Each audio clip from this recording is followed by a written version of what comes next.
হযরতে আরজাইল আলাইহিস সালাম উনি হযরতে মুসা আলাইহিস সালামের থাপ্পড় একটা চর খায়া চোখ অন্ধ হয়ে গেছে। অর্থাৎ একটা চোখ ছিটকে জমিনে পড়ে গেছিল হযরত মুসা আলাইহিস সালামের হাতের থাপ্পড়ের কারণে, চরের কারণে। মূলত মুসা আলাইহিস সালাম কেন আরজাইল আলাইহিস সালামকে মারলেন, আর ফেরেশতা, সম্মানিত ফেরেশতা, উনি কেনই বা মার খাইলেন? আল্লাহ সুবহানাহু ওয়া তাআলা, আল্লাহ জাল্লা শানুহু বলেন, আমি এত মাখলুকাত বানাইছি, মতান্তরে 18,000 মাখলুকাতের কথা বর্ণনা করা আছে। কোন মাখলুকাতের, কোন প্রাণীর মানুষের মতন সম্পর্ক আল্লাহ তাআলার সাথে আল্লাহ তাআলা বলেন আর হয় না। এখানে হইল একটা পয়েন্ট, যে এই যে 18,000-এর মতন মতান্তরে মাখলুকাত, কোন মাখলুকাতের সম্পর্ক আল্লাহ তাআলার সাথে মানুষের মতন ঘনিষ্ঠ হয় না। মানুষের সম্পর্ক আল্লাহ তাআলার সাথে কি পরিমাণ ঘনিষ্ঠ করা যায়, কি পরিমাণ সম্পর্ক, মহব্বত আল্লাহ তাআলার সাথে হয় মানুষের, এইটা এই মুসা আলাইহিস সালামের হাতের চর মালেকাল মউত খাওয়ার কারণে একটা অনুমান করা যায় যে ফেরেশতার চেয়েও মানুষের সম্মান মর্যাদা আল্লাহ তাআলা অনেক বেশি করছেন। ফেরেশতা শক্তির দিক থেকে কিরকম,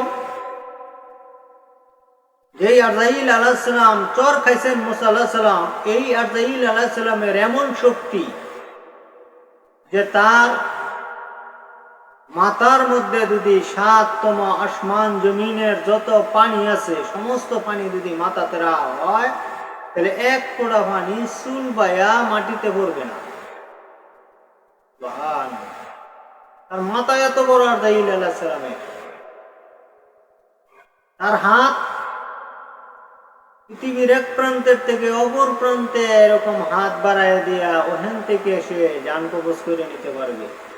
তার হাত এত বড়, এক জায়গায় দাঁড়ায় আরজাইল আলাইহিস সালাম জান কবজ করতে পারবে। তার মাথা 7 আসমানের উপরে, তার পাও 7তম জমিনের নিচে, এমন ভয়ানক আকৃতি আরজাইল আলাইহিস সালাম। এইরকম ভয়ানক শক্তিশালী ফেরেশতা হযরতে মুসা আলাইহিস সালামের কাছে জান কবজ করবার লেগে আইসা উনি কোন সালাম দিলেন না, মুসা আলাইহিস সালামের সামনে দাঁড়ায় রয়েছে। মুসা আলাইহিস সালাম চিন্তা করলেন, আমার অনেক শত্রু দল আছে, এটাও কি একটা শত্রু দল নাকি, যে আমার সামনে এরকম খাড়া হয়ে রয়েছে, আরো এরকম মুসুম করে আগ গাইতেছে যে একটা মানুষকে একটা মানুষ যদি মারবার চায়, যেরকম অস্ত্রপাতি হাতে নেয় একটা মুসুম দেয়, মারবো মারবো বাপ। আরজাইল আলাইহিস সালাম এরকম একটা মুসুম করতেছে, তারে ধরবো, অর্থাৎ মৃত্যু মরণ দিবেন, মৃত্যু হবে মুসা আলাইহিস সালামের। এই দৃশ্য নিয়ে দেখে হযরত মুসা আলাইহিস সালাম আরজাইল আলাইহিস সালামের ডাইন গালের মধ্যে বাম হাত দিয়ে একটা ঠাস করে চড় মারলেন। মারার সাথে সাথে তার ডাইন চোখটা জমিনে পড়ে যায়। সুবহানাল্লাহ। জমিনে ডাইন চোখটা পড়ার সাথে সাথে আরজাইল আলাইহিস সালাম সাথে সাথে আল্লাহ তাআলার দরবারে যায় বললেন, আয় আল্লাহ, আমি জান কবজ করতে পারি নাই মুসা, বরঞ্চ আমাকে এমন জোরে থাপ্পড় মারছে, মারার সাথে সাথে আমার এই চোখ জমিনে পড়ে গেছে। আল্লাহ রাব্বুল আলামিন তখন মুসা আলাইহিস সালামের এই থাপ্পড়ের দ্বারাই আরজাইলের চোখ জমিনে পড়ে গেছে, অন্ধ হয়ে গেছে, কানা হয়ে গেছে। আল্লাহ তাআলা আরজাইল আলাইহিস সালামের চোখটাকে ভালো করে দিলেন। আর এদিক দিয়া সম্মানিত ফেরেশতা হযরত জিবরাইল আলাইহিস সালামকে পাঠায় বললেন, জিবরাইল, মুসার কাছে যায় বলো, সে যদি দুনিয়াতে আরো বাঁচতে চায় তাহলে সে যে গাদার উপরে উঠিয়া কালিমার দাওয়াত দেয়, ওই গাদার উপরে 10টা আঙ্গুল এরকম হাত দিয়ে স্পর্শ করবে, করার পরে যতটি পশমের মধ্যে আঙ্গুলের ছোঁয়া লাগবে অতটি পশম পরিমাণ হায়াত মুসা আলাইহিস সালামের দুনিয়াতে দিব। এরপরে জানতে বুঝতে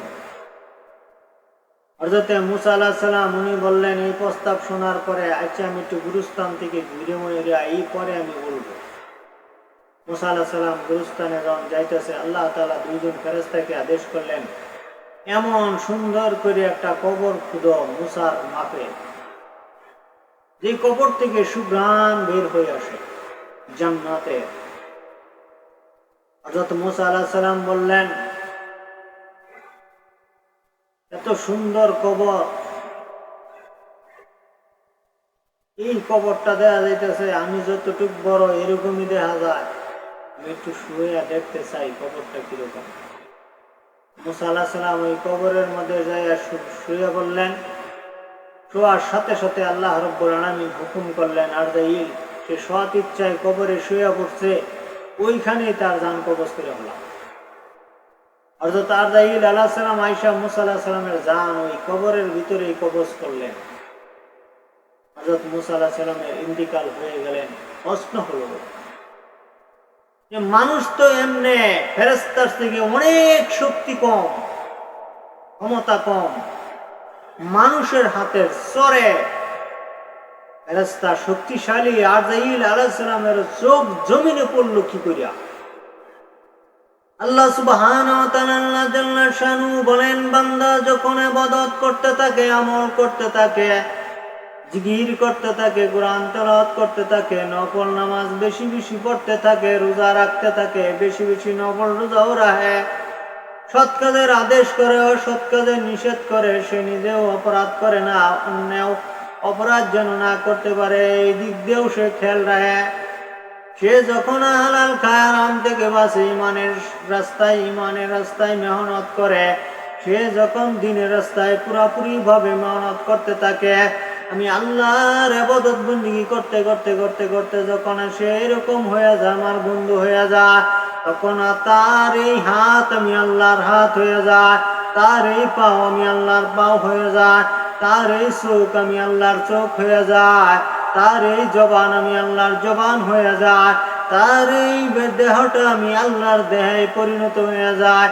তখন আমি আল্লাহ সুবহানাহু ওয়া তাআলা আল্লাহ জাল্লা শানু যখন আমার এরকম স্পর্শ সে পাওয়া যায়, তার দেহটাই আমি আল্লাহর দেহে পরিণত হয়ে যায়। এই মুহূর্তে আমি আল্লাহ রাব্বুল আলামিন তখন তার এরকম ভাবে এমন সাহায্য করি, যেরকম সাহায্য আমি মুসা আলাইহিস সালামকে করছিলাম।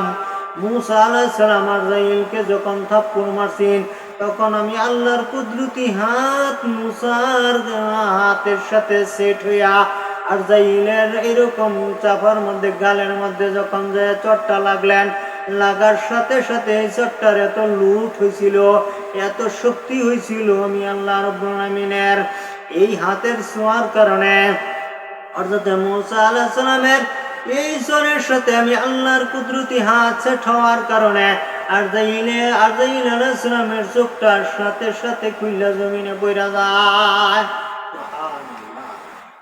মূলত আল্লাহ রাব্বুল আলামিনের এই হাত আল্লাহর হাত হয়ে যায়, এই পাও আল্লাহর পাও হয়ে যায় এরকম বান্দার। আর এই বান্দার যখন এরকম কোন বান্দার হাত আল্লাহর হাতের মতো আল্লাহর হাত সেট হয়ে যায়, আল্লাহর পাও সেট হয়ে যায়, তখন এই বান্দার এই হাত পাও দ্বারাই আমি আল্লাহ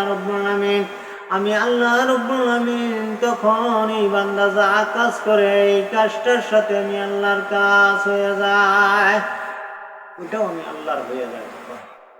বান্দা ইবাদত বندگی করে, বান্দা আমল করে, বান্দা এটা যায়, বান্দা তখন এই কাজটাই করুক, এই কাজটার সাথে আমি আল্লাহ রাব্বুল আলামিনের তখন এরকম মনে হইল যে আমি আল্লাহই এই কাজটা করতেছি।